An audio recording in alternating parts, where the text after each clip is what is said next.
ओं नमो भगवते वासुदेवाय। इंद्रिय जयी साधु चेत कामना करी विवर्जित शरीर रक्षा पाई कर्म करी जे काम शक्तिहीन फले विभाग तार होई एणु बंधने न पड़ई मिलिबा द्रव्य रे अयत्न करी संतोष जेउ जन सुख दुखादि हानि लाभ एथिरे जार समभाव नुहे पर श्री कातरता स्वार्थ विहीन परहिता जे कर्म करुथिले मध्य तहिरे नुहई आबद्ध। इंद्रिय जयी साधु कामना छाड़ी शरीर रक्षा पाई कर्म गले बंधन रे पड़ती नहीं। जो लोक मिलिबा द्रव्य रे अयत्न सुख दुख को समान निस्वार्थ व परश्री कातरताहीन से कर्म कले से आबद्ध हुए नहीं। निष्काम भावे कर्म कर क्रोध देशादि परिहर काले दृढ़ मन देई विष्णु आराधना करई से कर्म कले भवे थाई कर्म बंधने न पड़ई फल सहित कर्म तार गोविंद मिलई सतर श्रुव ही ब्रह्म घृत ब्रह्म तिल जबादि द्रव्य ब्रह्म अग्नि समिध चरु ब्रह्म जे होम करे सही ब्रह्म ऐसन वृद्धि दृढ़चार साजुज्य मुक्ति प्राप्त तार। जे लोक राग हिंसा छाड़ी निष्काम भावे कर्म करी विष्णु आराधना करे से कर्म बंधन रे न पड़ी फल सहित गोविंद लाभ करे। श्रुव घृत तिल जब अग्नि समिध चरु होम कर्तादि ए सबु ब्रह्ममय जे एहा भावी कर्म करे से साजुज्य मुक्ति पाए। केतेक यज्ञ जे करती यज्ञ रे देवता पूजंती ताहाकु दैव यज्ञ कही वेदोक्त कर्म कंड एही देवता ब्रह्म रु पृथक मनंती देव उपासक जे योगी यज्ञ कौशल रे ब्रह्म स्वरूप नल रे तत्पद ब्रह्म वैशानर ओंपद शब्द आत्मा स्वर ब्रह्म आत्मार एक मत यज्ञ आहुति करे दत्त।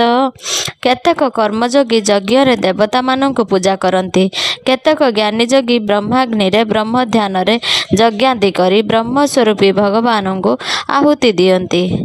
के संयम स्वरूप अग्नि रे कर्णादि इंद्रिय नले के इंद्रिय रूपी अनले शब्द रसादि सकले आहुति प्रदान करती इंद्रिय सब से रखती ध्यान धारणा समाधि रे कर्णादि इंद्रिय सकले नष्टिक ब्रह्मचारी गण निजुक्त करती कार्यण धर्म कर्म रे रखी स्नेह सदादि विषय समूह गृही निष्कृहेत भुंजई निशय होम अटे एही।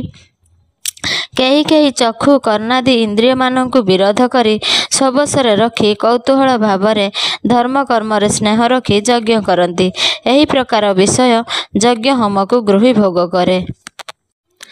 आत्मसंयम जग नले ज्ञान इंद्रियादि सकले समस्त कर्म होम करी सुखे रहंती देह धरी दश इंद्रिय पंच प्राण मन बुद्धि को मिसाइण ए सप्तदश लिंग देह कारण देह मध्य लेह ध्यान निष्ठारे निवेशित ए जग जुक्ते जीवनुक्त मरणे ए जीवन जाई ଜୀବନ୍ତେ ଏହା ରହିଥାଇ ଶବଦ ସ୍ପର୍ଶ ରୂପ ରସ ଗନ୍ଧ ଏ ବିଷୟ ପ୍ରକାଶ ଶାସ୍ତ୍ର ସଙ୍ଗତେ ଯେବା ଥାଏ ବିଷୟ ହୋମ ଏହା କହେ ଧ୍ୟାନରେ ଅଧିଜ୍ଞାନ ପାଇ ଜ୍ଞାନ ଅଗ୍ନିରେ ପ୍ରାଣ ଦେଇ ସେ ଜ୍ଞାନ ତାଙ୍କର ଯେ ହୋଇ କଠୋର ଗତି ତାକୁ କହି।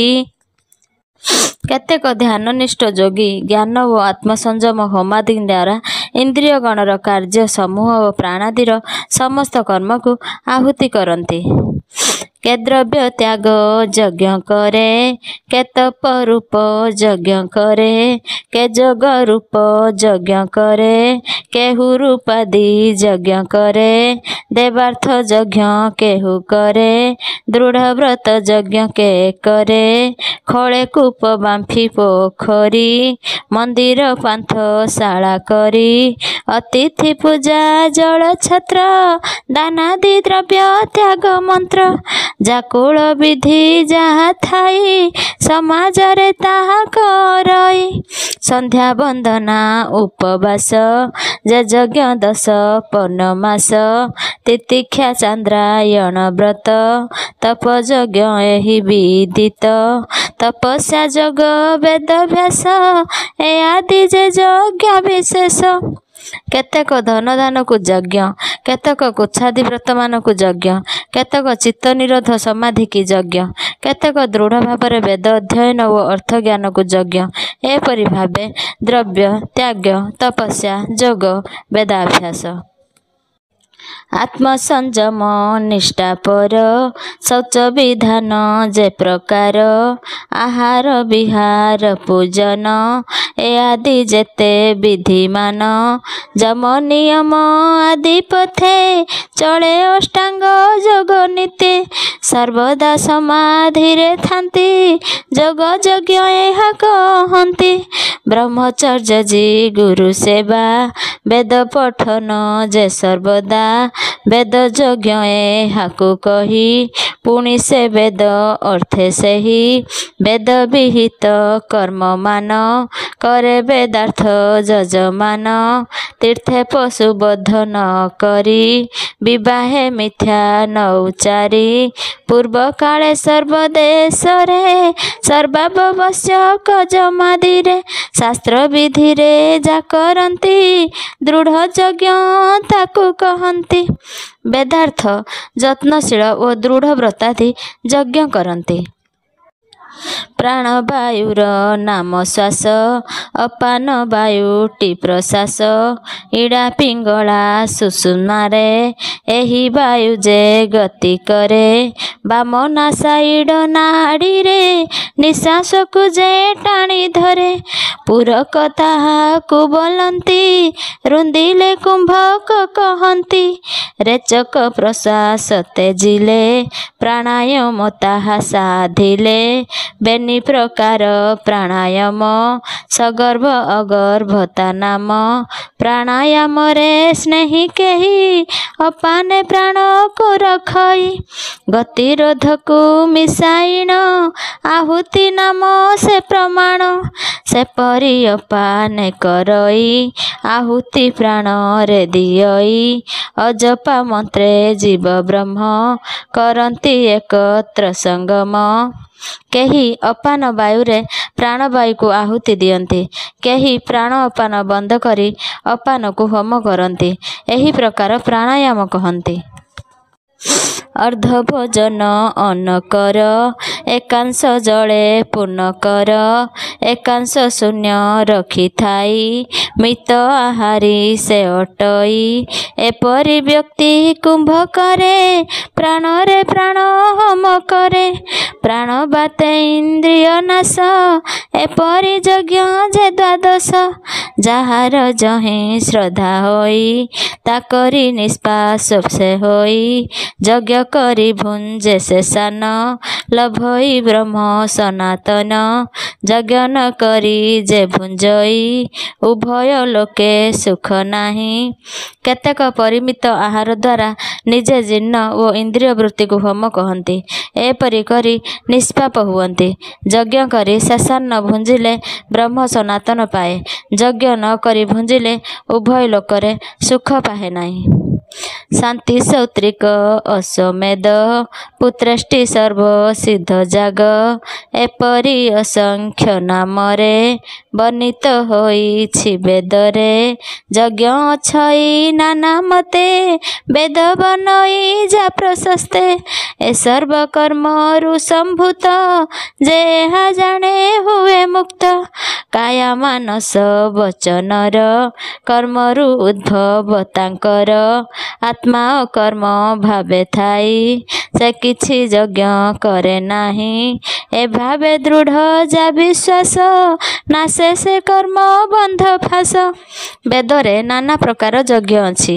ଏସବୁ କାୟା ମାନସ ବଚନରୁ ଜାତ। ମାତ୍ର ଆତ୍ମା ଅକର୍ମ ଭାବରେ ଥାଏ।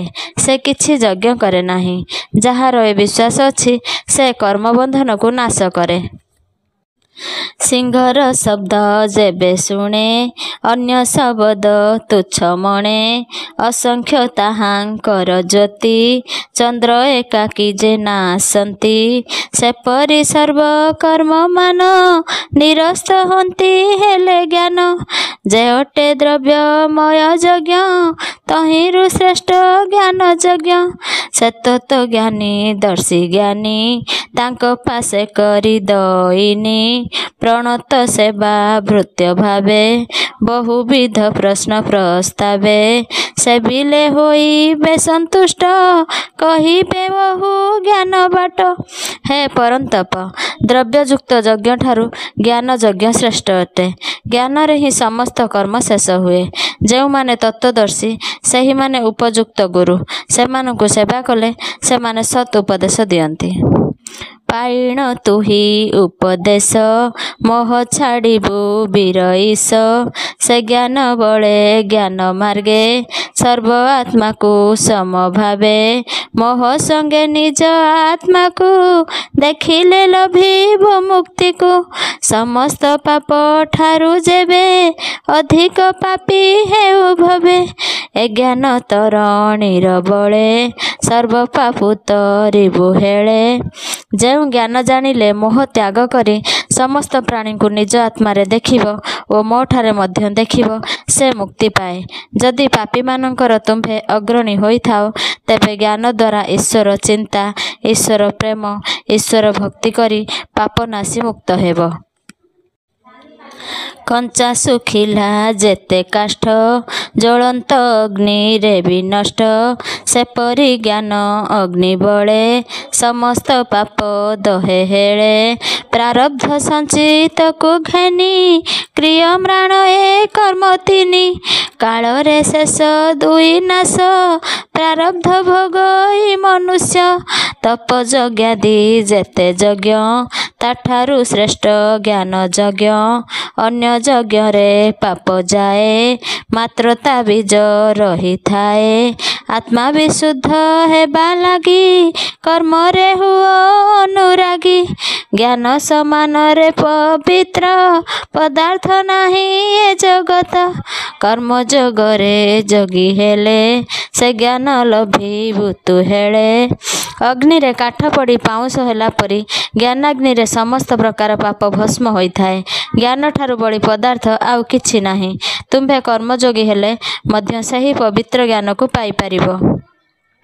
ଯେ ଶ୍ରଦ୍ଧା କରଇ ଜ୍ଞାନରେ ଇଚ୍ଛେ ଇନ୍ଦ୍ରିୟ ନିଗ୍ରହରେ କାମ ନାହିଁ ନ ବେଦ ବାକ୍ୟ ଶ୍ରଦ୍ଧା ବିଶ୍ୱାସ ଯେବେ ରଖେ ସଦ୍ଗୁରୁ ମାରିଲେ ଗୋଇଠା ଅନ୍ଧାରେ ଜଳଇ ବଇଠା। निष्काम कर्मे श्रद्धा कले इंद्रिय जीर्ण से भले कर्म न कले ज्ञान नही दृढ़ ए बोली जान तु ही जनर ज्ञान लाभ करे महत शांति रे बिहरे संदेही अज्ञ श्रद्धाहीन से माने अटंती तदिन संदेही आत्मा यह परे सुख न लभे किंचितरे जे इंद्रिय संयम करी ज्ञान रे श्रद्धा करे निष्काम भाव कर्म करे से ज्ञान लोभी शांति पाई थाए। अज्ञ श्रद्धा विहीन संशय आत्मा लोक माने इंद्रिय वशरे रही विनष्ट हुअन्ति। एमानंकर यह काल व परकालर शांति बा मुक्ति नाही। श्री गुरु वाक्ये अर्थ मान जेन बुझई अज्ञ जान बुझिबा शक्ति जार थाई श्रद्धा विहीने नाश होई हेब कि नाही ए भावना संदेह सर्व कार्य घेना धन रजी पारे नाही तेणु ए लोके सुख नाही धन अर्जिले धर्म करी धर्मे प्राप्त नर हरि धर्म कर्मर अभावरु किंचित से यह पररु न थाए अहंकार बुद्धि सदा निर्मल चित्त शुद्धि वासना क्षय होई थाई आत्मामय विश्व देखई मुकरे मुकरता बोली एमंत भाव तो विचारी ए जोग द्वारा कर्म मान ईश्वरे कर अर्पण संशय आत्मा ज्ञान नासे कर्म बंधने से न फसे। हे अर्जुन जे समस्त कर्म ईश्वर को अर्पण करे जे ज्ञान लाभ द्वारा संदेह को दूर करिछि ताको कर्म माया बंधन करि पारे नाही। अज्ञान जात संदेह को नाश धरि ज्ञान खड्ग को निष्काम कर्म जोगे ध्यान कर सधर्म कर्म मान ए माया मोह दिय छाड़ी रथे तु बस धनु भिड़ी एबे तू उठी युद्ध कर कहई वासुदेव छार।